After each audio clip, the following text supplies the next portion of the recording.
Going to finish it today. Going to back up a little bit and go back to my usual way. I don't think my notes were very helpful to all last week, so go back to this way. Because, and back up a little bit because, anyway, last week, I'm glad last 2 weeks ago was over. It's funny because chapter 11, when I started Daniel, I was really hating chapter 11. I was going to have to go through it because it's such a challenging chapter. It's amazing when you know the history of it and all that stuff, but to try to teach it, well, if you're here, you know what it's like. So sorry about that, but hopefully today will be better as we look at what's going on towards the end. But we're going to pick up in verse 36 of Daniel 11, because Daniel 11, just in case you weren't here, just a quick idea, is 11 sort of goes through the whole reign of Alexander the Great and after him, and the battle that went on over Israel between the kings of the north and the kings of the south, and how they attacked each other. They tried to intermarry with giving daughters to kings and all that, but nothing really worked out. And it ended with Antiochus Epiphanes. He was there at sort of the end, but in verse 36, it changes and moves to the end times. Now we read this and went through it a little bit, but I just want to go over some of the main points as it really carries on. This is one of those places in the Bible where the chapter break is really not a very good place. Most times they're fairly all right. This one's not good at all. We should have gone all the way at the end of verse 3. So I want to back up and just read from 36 until the end of verse 3 of chapter 12 and quickly go over those again. Then the king shall do according to his own will. He shall exalt and magnify himself above every god, and shall speak blasphemy against the God of gods, and shall prosper till the wrath has been accomplished, for what has been determined shall be done. He shall regard neither the God of his fathers nor the desire of women, nor regard any god, for he shall exalt himself above them all. But in their place he shall honor a god of fortresses, and a god which his fathers did not know. He shall honor with gold and silver, with precious stones and pleasant things. Thus he shall act against the strongest fortresses with his foreign god, which he shall acknowledge and advance its glory. And he shall cause them to rule over many and divide the land for gain. At the time of the end, of the king of the south shall attack him, and the king of the north shall come against him like a whirlwind, with chariots and horsemen, with many ships, and he shall enter the countries and overwhelm them and pass through. He shall also enter the glorious land, and many countries shall be overthrown, but these shall escape from his hand: Edom, Moab, and a prominent people of Ammon. He shall stretch out his hand against the countries, and the land of Egypt shall not escape. He shall have power over the treasures of gold and silver, over all the precious things of Egypt. Also the Libyans and the Ethiopians shall follow at his heels. But news from the east and the north shall trouble him. Therefore he shall go out with great fury to destroy and annihilate many. And he shall plant the tents of his palace between the seas and the glorious holy mountain. Yet he shall come to his end, and no one will help him. At that time Michael shall stand up, the great prince who stands and watch over the sons of your people. And there shall be a time of trouble, such as never was since there was a nation. Even to that time, at that time your people shall be delivered, everyone who is found written in the book. And many of those who sleep in the dust of the earth shall awake, some to everlasting life, and some to shame and everlasting contempt. Those who are wise shall shine like the brightness of the firmament, and those who turn many to righteousness like the stars forever and ever. But you, Daniel. So it switches at that point on. And so remember where we are. Chapter 10, chapter 11, chapter 12, the first three verses at least, are all part of one vision that Daniel has seen. And 10 isn't really a vision. It's more of what happened, of how the angel came to him. And then 11 and part of 12 is the vision. And the rest of 12 is the end after it's over. And so we've broken this up over several weeks, but that's kind of how it was flowing for him. But in verse 36 to 12:3, there are sort of seven sort of signs of what's going to take place at the end of times. Remember, he's talking about the end of days. He says, in verse 40, at the time of the end, and speaking about this idea of what's going to happen at the end of the world. And so he's given this history, really, from where they are all the way through to the end of days. And this section is really dealing with that. Now, we've dealt with that again in chapter 9, verse 27. He deals with it there. He speaks about the idea of when it's going to start and when this tribulations period is going to take place. We're in Revelation. When we get to chapter 6, we're going to look at detail of what's going to take place during the tribulation time. So it's an interesting connection of how it all works out together. In 2 weeks' time, we're going to look at Joel. I'm going to try to do 3 chapters in 1 week. We'll see how that goes. But we'll try to take the whole book and just sort of overview it. Because, again, Joel speaks about this time of the end.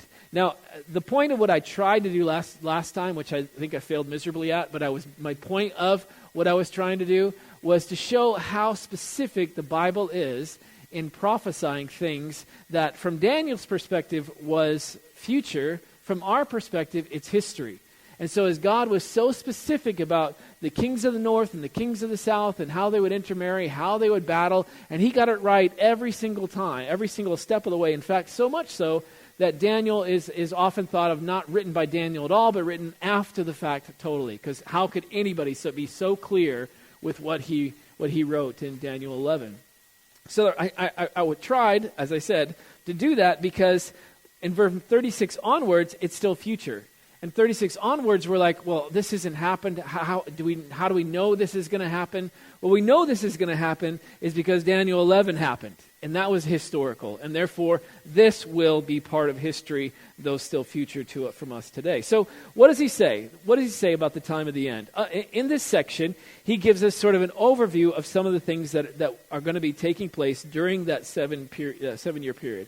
In chapter 11, verse 36, he talks about a world ruler. The king shall do according to his own will. He shall exalt and magnify himself above every god. And he's going to set himself up as king, as over the entire world during that time. This is the same guy who in Daniel chapter 9, in verse 27, says, he shall confirm a covenant with many for 1 week. And so this is speaking about 1 week being 1 7-year period of time. So there's going to come a king. He's going to do whatever he wants to do, his own will. He's going to magnify himself above every god. And he's going to establish a covenant with the nation of Israel for 7 years. Daniel 9 tells us that. And here it explains it as well. In other places as well, which I don't have time to go to all those different ones. But so we know that's what's going to take place at the end of days. And that's what we're sort of waiting for us to happen. We know that he's going to sacrifice in the temple in Jerusalem. We're told that as well. He's going to stop the sacrifices that are taking place. So therefore, that means there's got to be a temple that's going to be rebuilt. And so this is why the Temple Institute is around in Jerusalem. You can go and you can tour it and you can see all the things that are there. You can see the table of showbread they have, that they're ready, the menorah that they're going to put in the temple. All of that is ready to go for when the temples be rebuilt, because the Bible says it's going to be rebuilt.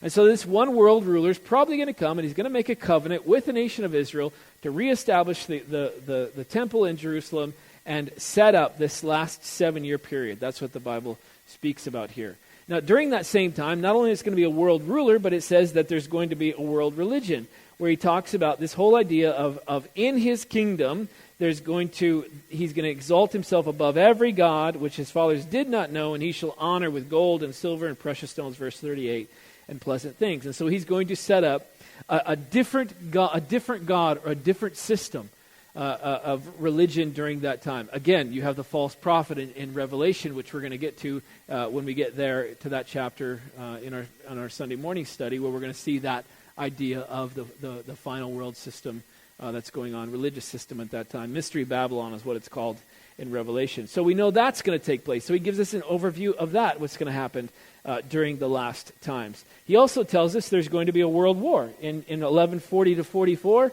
he speaks about, though, in 36, he says he's going to establish his kingdom, but already in verse 40, there's going to be this sort of civil war that's going to come. The king of the south, the king of the north, people are going to come from the east. So here's a kind of a picture of what that might look like, of what's going to take place here. You have Israel here, right here, and so you have the king of the south coming up from this side. You have the 200 million man army coming over from China and the east coming in to attack. And they're all going to meet right there in Israel. The king of the north and the Antichrist are all going to come.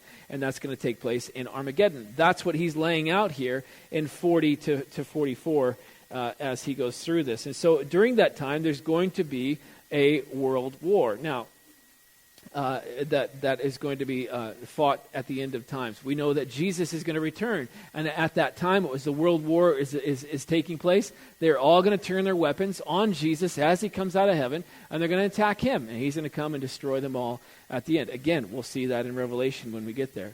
And so in these verses towards the end of chapter 11, he points out that at the end there's going to be a king, there's going to be a world war, there's going to be a religion taking place during that time. Well, in chapter 12, verse 1, he says, a great tribulation. At that time, Michael shall stand up, and the great prince who stands watch over the sons of your people, and there should be a time of trouble, such as never was since there was a nation. And so there's going to be this incredible time of tribulation that's going on. Now, Joel, one of the reasons I want to go to Joel next is because Joel explains that again in the Old Testament, and then Revelation fulfills it and shows what's going to take place in the New Testament. And it's great to be able to see how all these things tie together. Zechariah is another one, but Zechariah's got 14 chapters. No way I can finish that in one day. So we're going to look at Joel instead. But he says, the Bible says, this time of tribulation is going to be like no other. And it's going to be taking place at this time. Michael's going to stand up, the great prince. And so we have this picture here of Michael being the one who protects his people. Now, again, as you look at this, in Daniel chapter 9, it speaks about a covenant with the nation of Israel. 70 weeks are determined for the people, the holy city, and the people of God. Here in 12, it speaks about the idea of the sons of your people. Again, in verse 1, it says, and at that time your people shall be delivered. So he's speaking about the Jews and how God is going to begin to work with them again during that last 7-year period of time. And so the time of the Gentiles will end, as in Luke tells us that. The time of the Gentiles is over, and it's the time that God begins to restore the nation of Israel and set up his kingdom that will last for 1,000 years, as Revelation says, which we'll get to when we get there. And so we have this great tribulation for Israel. Again, in Zechariah, we're told it's going to be a really horrible time for the nation of Israel. Like 2/3, it says, of the Jews are going to be killed during that time. It's going to be a horrible, horrible time. But then God is going to protect the remnant of those after the abomination of desolation of chapter 9 that explained there. So you have this great tribulation that's going to take place in that. So what else? Well, one more thing that comes in is that there is going to be a deliverance for it. Even though there's going to be a great many that are going to die, and even to that time, and at that time your people shall be delivered. And so there's going to be another time of great tribulation for the nation of Israel, and then the remnant of them shall be delivered out of that which we know. And that is what he was speaking about in verse 41. Edom, Moab, and Ammon, they will be saved from this world war, because that's where the Jews are going to run to once they see the abomination of desolation that's going to take place. So you have that going on as well, the deliverance during the tribulation time. You also have, in verse 2, you have the resurrection. And he says at the end of times, and many of those who sleep in the dust of the earth shall awake. So he's speaking about the resurrection that's going to take place. Some to everlasting life, and some to shame and everlasting contempt. So he says that all are going to be resurrected. So there's going to be this resurrection, but there's going to be some that are going to be resurrected to judgment. That is going to take place. Now, one of the things that's really important that we look at is that in verse 2 it says, "Some to everlasting life, and some to everlasting contempt." Now, the same word is used for both. In Mark chapter 9. It says, if your hand causes you to sin, cut it off. It's better for you to enter the life maimed rather than having 2 hands and go to hell, into the fire that shall never be quenched, where their worm does not die and the fire is not quenched. And here in Daniel chapter 12, it talks about everlasting life, everlasting contempt, or death, as it's mentioned in the New Testament. And so I know we don't like the idea of everlasting death. But if we take away the idea of everlasting death, then everlasting doesn't really mean everlasting. And therefore, we take away everlasting life. You can't take away one but keep the other. Because here the same word is used for both in the same verse at the same time. And so all of those that are trying to say, well, the hell is only for a period of time, and then there's annihilation, it's not really like that, God would never do that. Well, he uses the exact same word for both rewards and death in the same verse. So I don't know how you can try to turn that away. Who wants to believe that? I mean, who wants to think that that's the case? I don't think very many of us do. But it's not really up to us to make those decisions. We believe what God has revealed to us because he's able to say, Cleopatra is going to be given to the king in Egypt, and Cleopatra, even though she's going to be given to influence Egypt, she's going to side with Egypt every time. That's what she does. That's exactly what the Bible says she's going to do. And it's written before she was ever born. And so God is so specific about those things, so that those things that we don't understand that are still future, we can say, you know what, God was so specific about Cleopatra. Don't you think he's going to be specific about everlasting life and everlasting death? So he says that some are going to be raised to everlasting life and everlasting death. So there is going to be judgment, as he says that there's going to be this time, the great white throne judgment that we know about. Again, in Revelation, we'll get the details of that when we get there. Well, the last thing, the eighth thing that I want to mention is the idea of the rewards for the righteous. Because he says, in verse 3, he says, those who are wise shall shine like the brightness of the firmament. And those who turn many to righteousness like the stars forever and ever. And so here he says, hey, look, you can, if you're, all of us will be resurrected, some to everlasting life, some to everlasting contempt. But then he spends a whole verse talking about those that are wise. Those who are wise, the word wise can be translated teacher. Someone who is sort of filled with knowledge and giving that to someone else, or living out that wisdom that they have, understanding something in order and enough to be able to give that out to other people. That's this idea of wise. Those who are wise shall shine like the brightness of the firmament. And so he says, hey, look, those of you that want to follow Christ, those are wise unto salvation, as we are told. We will shine like the brightness of the firmament. Now, I think that's an amazing thing, that he's talking about the everlasting life. Everlasting life with God that we will spend with him forever. And we will enjoy him for all eternity. And as you look up at the sky, not here so much because of all the light pollution, but you go to a place where there's not very much light, the stars are everywhere. It's an amazing thing. The best place I ever went was Death Valley, and it was amazing to look out of all the stars. You could just see the Milky Way galaxy. It was amazing. I've never seen anything like it. And that's this idea here, is that they're going to shine like that. And as we live out our lives wisely, because Daniel has lived out his life wisely.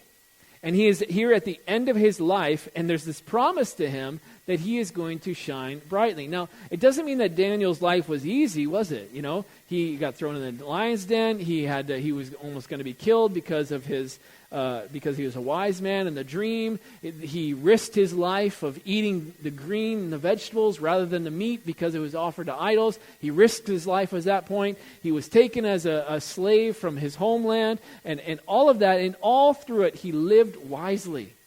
And God saying, you lived wisely, you chose to follow me, you are going to be rewarded for all eternity. Now, I think that's an important thought, and I want to go over this a few different times. He says, in Revelation 19, it speaks about this marriage supper of the Lamb that we're going to see this idea of being rewarded. Let us be glad and rejoice and give him glory, for the marriage of the Lamb has come, and his wife has made herself ready. That's the church, that's us.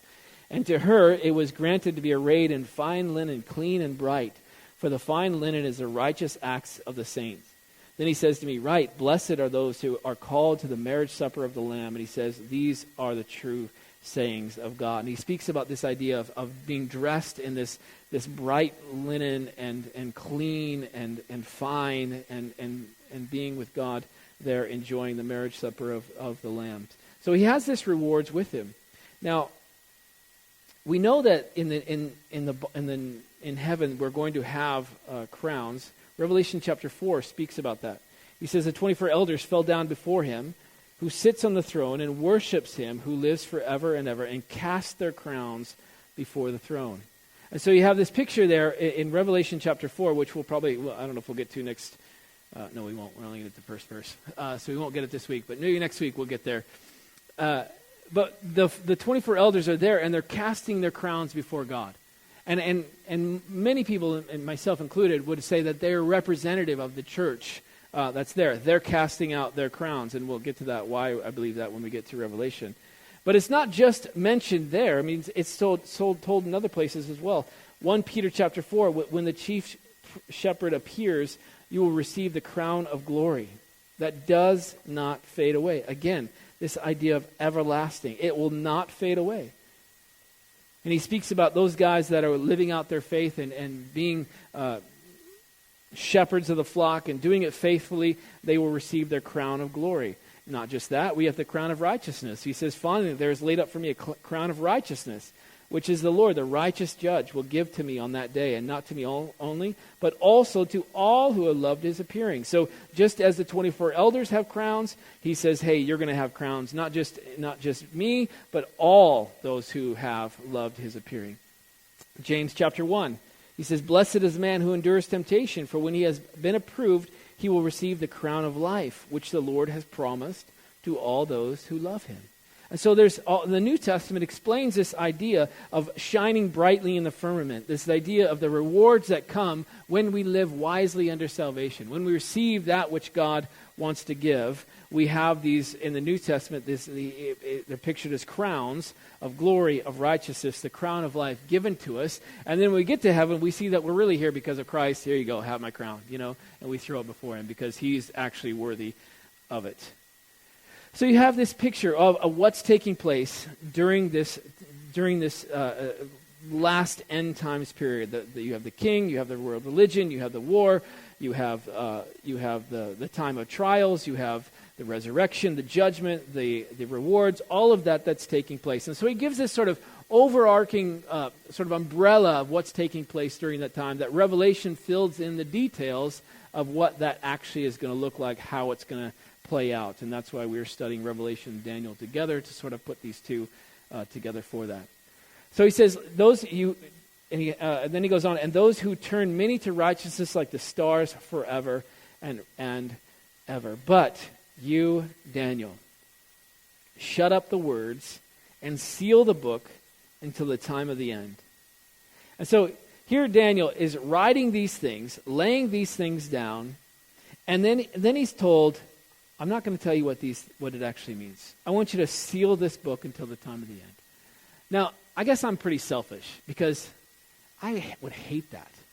Here you are, you've gone through all this stuff that you have, and God gives you this vision, and here it is, and it ain't for you. In fact, you ain't ever going to know anything about it. You're just to write it for someone else. I don't know, that would bother me, but yet Daniel just does it.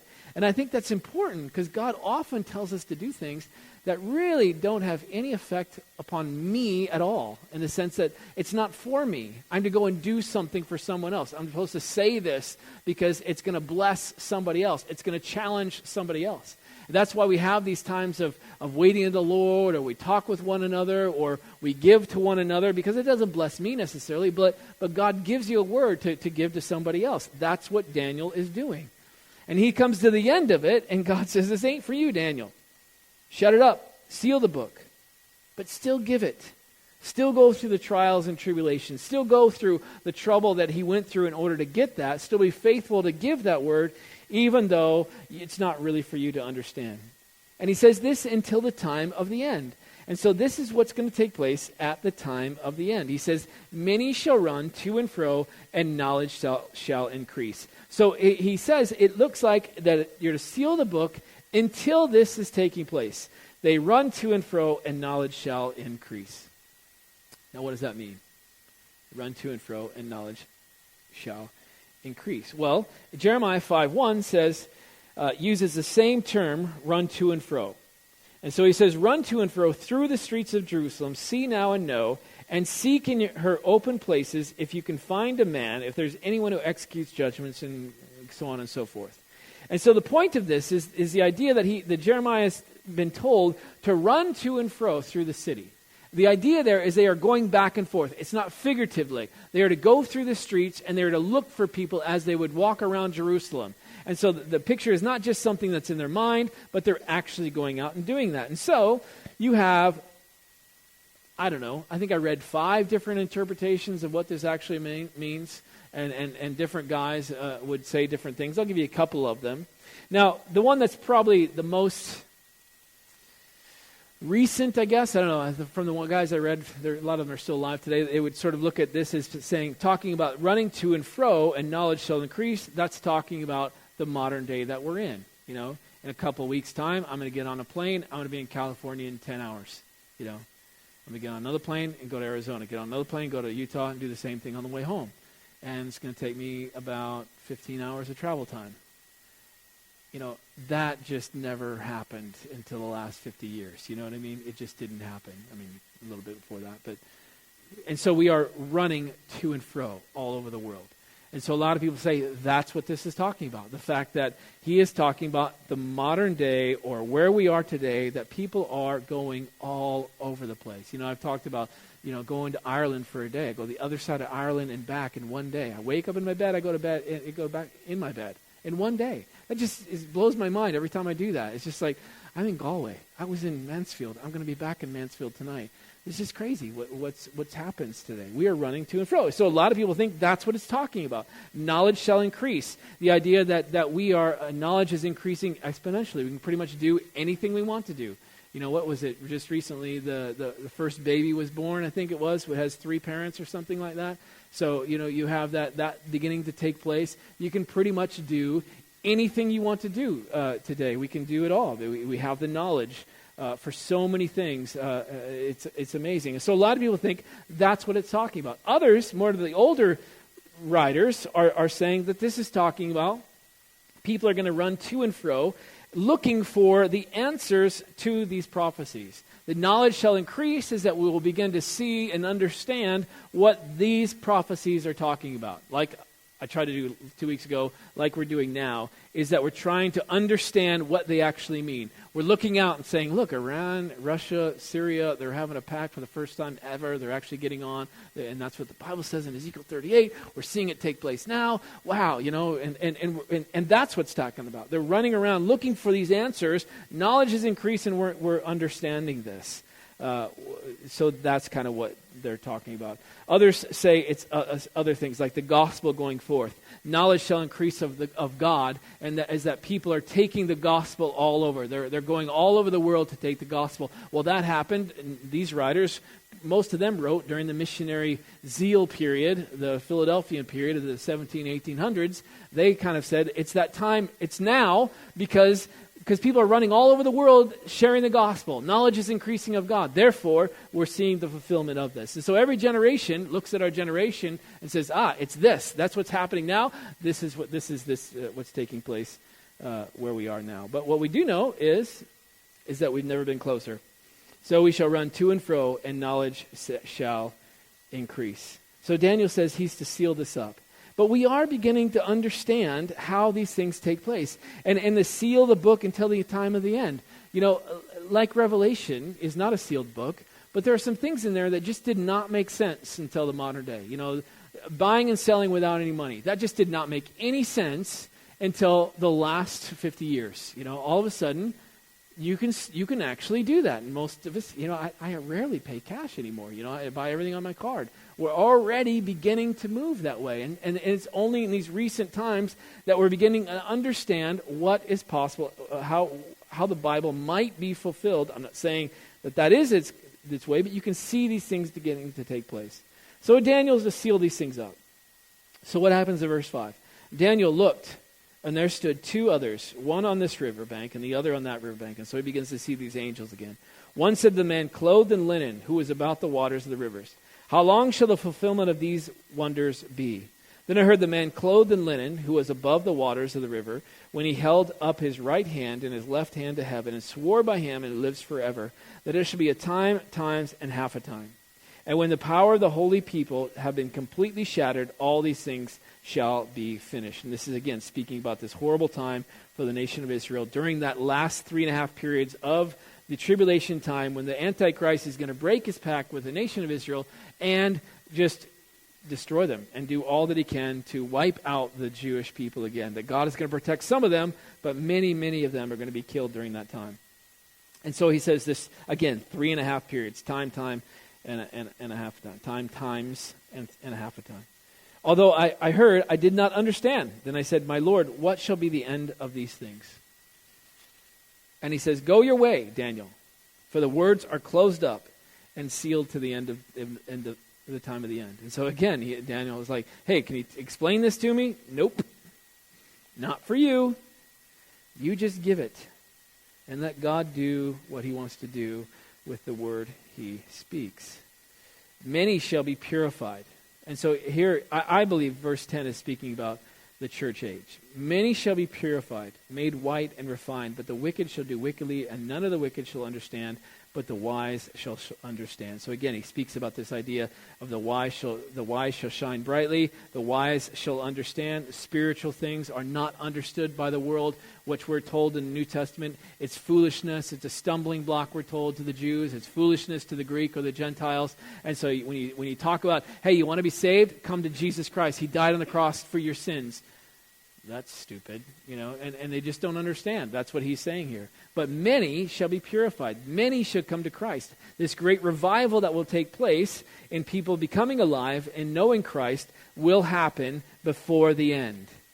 And from that time that the daily sacrifice is taken away. Again, here's this daily sacrifice. So we know the daily sacrifice is going to be restored because it has to be taken away. The abomination of desolation is set up, which is talked about in Daniel 9, again, spoken about in the New Testament as well. There shall be 1,290 days. So from that time when the Antichrist goes into the temple in Jerusalem, that's going to be rebuilt, takes away the sacrifice, and stands up and says, you must worship me.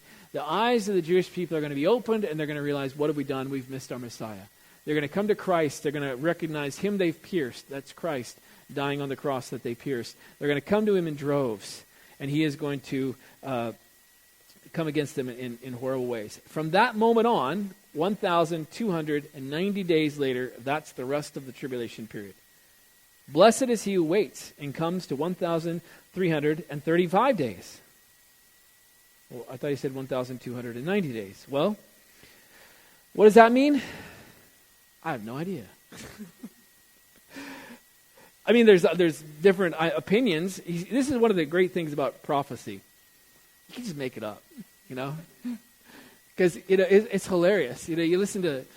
I read when I first became a Christian. I read the late great Planet Earth. I'm sure many of you read that stuff. And their big thing was the 1988. That was it. Jesus was coming back in 1988 because a biblical generation is 40 years. How do we know that? Because, I'm telling you, the biblical generation is 40 years. And therefore, because the biblical generation is 40 years, 1948, 1988, Jesus is coming back in 1988. That guarantee it. And what happened? Well, 1988 came and went, nothing happened. And Harold Campbell Campbell? Yeah, I think his name's Campbell. Comes in and says, hey, sell everything you got. Jesus is coming back in whatever date that he set. And everybody sets these dates and says, this is what's going to happen. And the great thing about it is that you can just make it up. Well, 1,335 days. What this means is, and you can sell all kinds of books and all kinds of things. And you know what? You read one guy, he says one thing. This guy says another thing. And we don't know because it's still prophecy. There's a lot of things we just don't know. It's a sealed book. So we can't fully understand everything until we get there. Now, what people... most people would agree is that it's going to take that long for the judgment of God and for the rewards time and all of that sort of thing. That's going to take that period of time from 1290 to 35 days, 45 days later. I don't know. I don't fully know. If you have an idea, you can go ahead and share it. So write a book, make some money before he comes back. But it is hilarious how we look at these things. And when we get to chapter 6 of Revelation, there is a lot of stuff that we just don't fully know everything that's going to take place. We read through it, we're blessed by it because we see what's taking place, but we don't fully know. But verse 13, this is what we do know. He says, the angel says, "Go your way till the end, for you shall rest and will arise to your inheritance at the end of days." So he's given this prophecy, he's given these word of God, and then he says, what does it mean? I'm not going to tell you. You go your way till the end. I love that. You know, he doesn't have to understand everything. You know, that's something that we have to get through our head, isn't it? That I don't have to understand everything. Sometimes God just tells us to do stuff. You know, Jay and I were just talking, and you know, Joshua, we were talking about Joshua and the Jericho and all that. You know, Joshua, he got to see the angel, you know. Angel standing there, sword in hand. That'd be pretty awesome. What about the guy holding the trumpet? He didn't get to see the angel. All he got is Joshua says, march around the city. Okay, we'll march around the city, you know, and blow your trumpets. He didn't get to see the angel. He just had to follow and believe. And sometimes we don't fully understand what God or why God is calling us to do stuff. But here he's saying, I want you to go your way, the way God has instructed him. Daniel's obviously, it means that, obviously, that Daniel's to go the way that God has instructed him, because that's how he's lived all of his life. Carry on doing what you're to do until your end. Now we know that Daniel is not talking about Daniel's, or the end of the world, because Daniel's not alive. Till the end of Daniel's life. Fulfill your ministry. Carry on and complete the work God has called you to, whether you understand everything or not. Keep walking in the path that God has laid for you. And then what does he say? He says, go, finish, rest. Your rest will come when you finish. You shall rest. And what? You shall arise to your inheritance at the end of days. Now, I would love for God to say, and you will arise to your inheritance on Friday. But he says, at the end of days. The inheritance is coming. The reward is with him. When he returns, Jesus brings his reward. And so that is payday. That is the day that we are looking forward to. That's the day we get well done, good and faithful service. That's the day that God makes us shine brightly as the stars. That's the day that he gives us our crowns that we earn as we live out our life of faith. So he says, you don't understand everything. I'm not going to explain it all to you. It's not for you. You're to write it down. You're to give it. You're to carry out your ministry. But I want you to keep doing that until the end. Faithfully finish the work. Now, that is hard, isn't it? To finish what God has called us to do. It is so easy to go one direction or another. You know, either to err on the right or err on the left. It's very easy to take that way. Daniel is such a great example, isn't he? You know, and what is convicting about Daniel to me is that he did not have the Spirit of God living inside of him as we have today. And I think that is so convicting to me. The guy prayed 3 times a day, even when they said, if you pray, I'm going to throw you into the lion's den. He did not have that Spirit in his body like we have today. And yet he still was faithful to the end. How much greater relationship we have today is just such an amazing thought, what we have. But what we're told to do, you know what? You're not going to understand everything. Whether you're going to understand everything you read or not in the Bible or what you're going to experience in this life, you're not going to understand everything. But that's what the Bible tells us to do. Well, my favorite verse, trust in the Lord, lean not on your own understanding. But follow him. And that's what he says here. Go your way till the end. You shall rest. And there is a rest for the people of God. Now he's talking about this rest that he's going to go be with God. There is a rest for the people of God today. And that rest is in Christ. And that is what we have today. Each one of us has an opportunity to enter into the rest of Christ today. And we do that by faith, don't we? We do that in recognizing that I have sinned in my life, I have done wrong in my life, and I ask God to forgive me because of what Jesus did on the cross.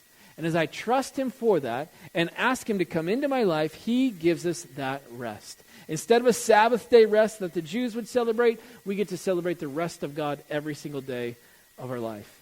And we get to live out our life in faith with him and experience and enjoy the inheritance that comes with him at the end of days. His reward's coming. We get to experience it. I can't wait. It's going to be awesome. But it's that bit of just keep going forward. Finish what God has called us to do. And I've said this many times, but I always thought it was hard to start. But you know what? Starting's simple, you know. It's exciting. You get to step out and everything. I think finishing is really hard, just to carry on, to keep going and moving forward in our life. So let's finish the race that God has called us to. Father, I want to thank you for your word tonight.